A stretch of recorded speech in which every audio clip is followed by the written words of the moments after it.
flowers, guys. So, nandito nga yan tayo sa farm. Ito yan siya. O, tipo, ang ganda.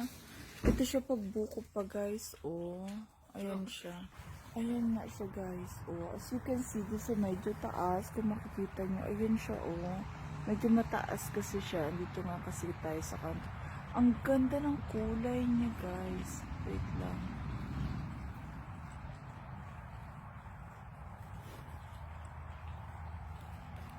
So, ganyan nga siya, guys. Ayan.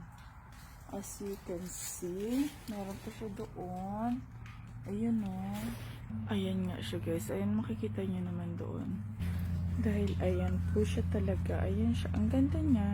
Ang cute niya. Tapos, pag buko, ayan nga siya, guys. Oh. Diba? Marami siya. Malaki siyang puno, guys. Tingnan niya yung puno. Ayan siya, oh. Ayun sa taas. Kita nyo naman yan. Ayun, oh.